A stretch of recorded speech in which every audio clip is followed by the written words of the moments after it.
Yesterday, we had the full reveal of the skills of both Bertrand and Tohar. So, in this video, we'll be giving our first impression thoughts and why I thought yesterday that Bertrand was going to be absolutely broken and Tohar might not be the best, but in reality, maybe they're both completely broken.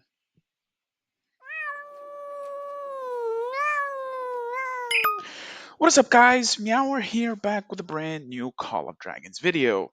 So, we've had the full skill set reveal of both Tohar and Bertrand. We've had a full day of multiple people theory crafting, including myself, along with some of my friends, and so on and so forth. So, in this video, I want to start by saying if they're both going to be worth the investment for the upcoming season or not, because they're both been pretty hyped up, especially Bertrand the Flying Mage. So, before we get started, you know the usual, smash the like, spam the subscribe button, and let's get started. So, starting off, we're going to be reviewing the skill set of both Bertrand first. So, we're going to be breaking down his skills and the way it works because there are some interesting mechanics when it comes to Bertrand's skill, especially his second skill, that I want to clear up going forward so no one is confused and no one feels like they're not going to invest in him or invest in him and end up being disappointed that it didn't work the same way they do. So, starting off, Bertrand's rage skill is that it's called Entitled Rage. So he is the golden child after all. Bertrand deals damage to the target legion and consumes all stacks of golden mark, increasing damage dealt by 5% per stack. So the golden mark is gonna be the special skill set that separates Bertrand from your average mage commander. As it is right now, 1.5 thousand damage factor is absolutely amazing. It's probably the highest single target damage we have in the game, the highest single target damage factor we have in the game currently, comparable by the likes of other commanders that also have 1.5k. So right off bat, absolutely amazing, especially with the range of mages looking absolutely strong. His second skill is when things start to get weird. So if you don't know, Bertrand's second skill called Compound Interest. The passive is when Bertrand deals hero skill damage, he gains one stack of uh, golden hero mark for 5 seconds, a maximum of 3 stacks. So each stack of golden mark increases hero skill damage dealt by 10%. So if you don't know what that means, that every time Bertrand does any hero skill damage, whether by him or by his deputy, and what I mean by hero skill damage is the stuff by the swords of Scorch that has a damage factor, which is also considered a hero skill damage, or something like Tohar's passive skill slash rage skill or so on and so forth that we're going to be breaking down in the in the second part of this video. It also stacks. So right off the bat, Bertrand seems to have amazing synergy with the likes of something like Lilia, because supposedly, now I do mean supposedly, and correct me if I'm wrong, but Scorch and many hero skill damage factors like that actually can apply to improve his rage skill. But again, correct me if I'm wrong. I am just going by assumption here. This is not hard facts in this section, just my assumption on it. So, of course, I'm going to be corrected if I'm wrong, and I love it because it gives us an opportunity to learn together. So that's his second skill, and his second skill has got quite a lot of potential as it can increase his skill damage dealt by all the way to 30%, which is already huge as it is a 1.5k damage factor. So that's massive. That is massive. Next up, we have his third skill is that all magic units in Bertrand Legion gain 25% magic attack and 10% defense penetration. Now, this is magic unit defense penetration. This is the first of its kind. We've never had any magic units defense penetration in any other commander released so far, especially for the mages. So this is definitely extremely powerful because the way damage factor is calculated, it goes off base unit attack modifiers, the legion size, and then afterwards, when you attack, there is the modifiers for the enemy defense and so forth. So having an extra 10% defense will make his DPS automatically skyrocket because one, you're getting a big boost to your already existing high damage factor from the 25% magic unit attack. Two, you're getting 10% magic defense penetration plus an extra 10% from 6-starring him and his deputies. So right off the bat, you're going to have 20% defense penetration, which is absolutely huge and absolutely strong. Next up, for his fourth skill, which is Blue Blood,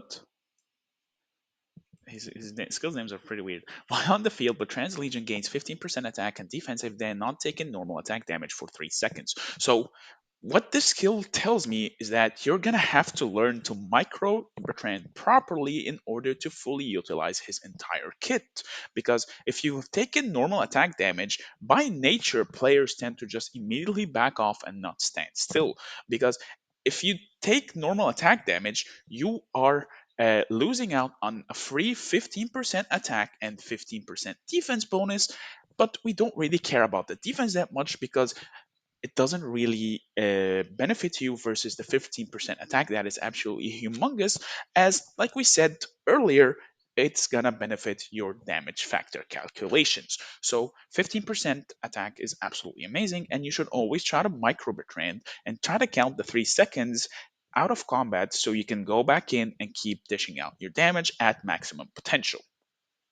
And his awaken skill just upgrades his rage skill from 1.3k to 1.5k. It's pretty big, especially on a mage, since mage's whole damage comes from their rage skill, so I will definitely say he is worth the awakening just to make use of the extra 200 damage factor because mages tend to rage cycle a lot and that DPS adds up tremendously with the added bonus of his second skill that improves skill damage factor by all the way a maximum of 30%.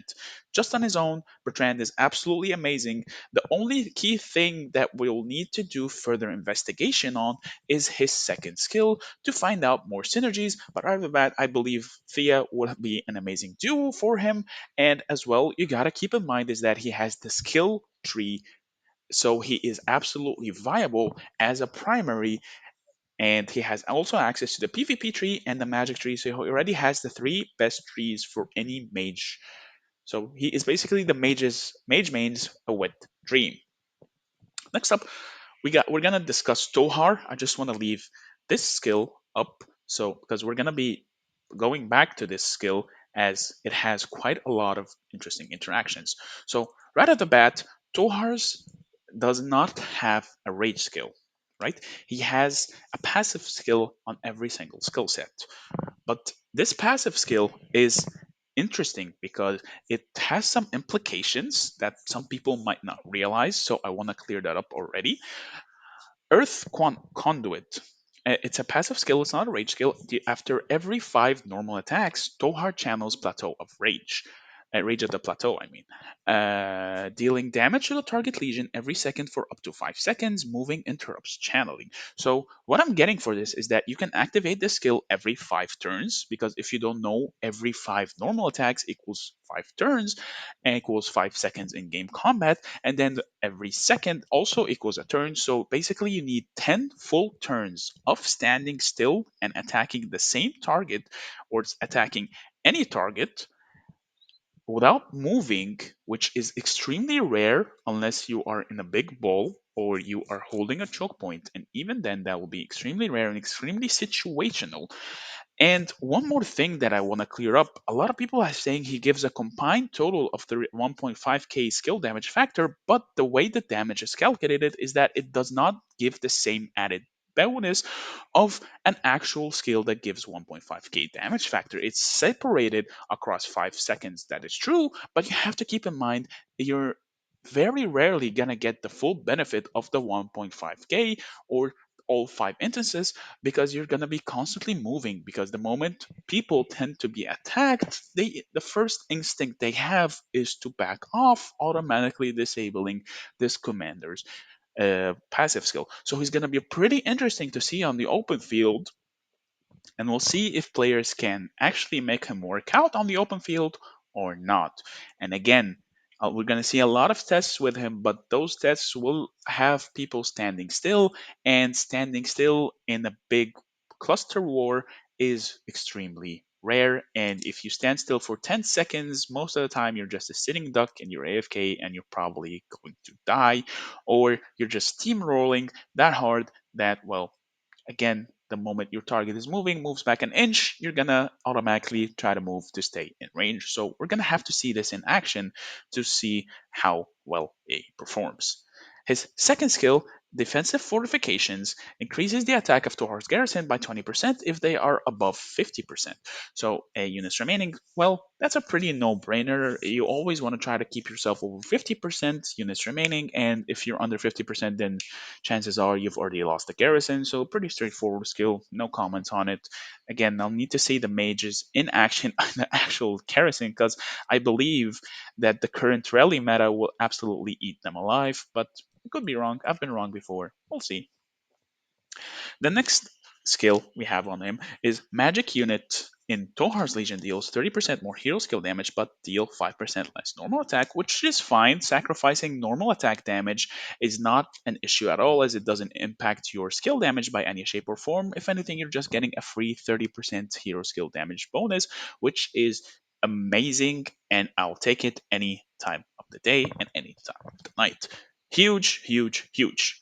Next up, his fourth skill is Plateau Protection. While channeling Rage at the Plateau, Tohar's Legion gains Unyielding and Shelter. So if you are standing still and taking and actually activating your main skill, you're getting a free 35% shelter and 25 and you take 15% less less counterattack damage, which is pretty nice, I would say. I guess his whole kit just purely synergizes with each other, and it kind of just screams to me put him in the garrison and not touch him versus just using him in the open field. But we'll see. We'll see because some commanders that have been specifically made for the garrison. For rallies, for example, like Goresh Skogel, have made their way into the garrison meta and the open field meta as well. So we'll see. Sometimes commanders not all are not always specific in their spot. And then here after Tohar finishes channeling Rage of the Plateau, his Legion gains Keen for 3 seconds. Now, this is interesting to me because it has two options. After finishing channeling does not mean he's finished full channeling 100%, or he has interrupted his channeling and he automatically gets 35%. Hopefully, I assume it's the first option because otherwise that will be too OP. You can just, channel for 3 seconds, move, channel for 3 seconds, move, channel for 3 seconds, and so on and so forth, and constantly spam Keen and keep an almost insane amount of uptime for Keen as well. One more thing, this commander does not benefit from rage generation at all, so it'll be interesting what we cook up builds for him. So, all in all, Tohar, I'm keeping my reservations on his final verdict because I've been wrong at times at rushing at things and not actually checking them out completely. So, there was a special interaction I've heard about for Tohar and Bertrand's. The way they work is that some players from the community, special shout out to them, have asked VIP support about Bertrand's second skill. It goes high support. The second skill of Bertrand is a little confusing. Golden Mark only lasts for 5 seconds and it's only generated after hero skill damage is dealt. There doesn't seem to be a way to get 3 stacks. Is there an error in translation? And their response was just basically pair Tohar with Bertrand or so on and so forth. It can be stuck up to 3 levels by Tohar's Guided Rage at the Plateau. So right off the bat, it seems like they want to push us in a direction where you pair both of them up. But personally, I will be pretty surprised to see if they actually work in the open field, not the garrison, because I am more of an open field player and I don't really bother that much with garrisons and rally. Finally, this artifact is going to be absolutely disgusting, and not because of its insane damage or anything, it's because of its versatility. So the way this artifact works is that you deal skill damage to the target legion, then knock 2 enemy legions away near the target, airborne, and deal diffuse damage to them.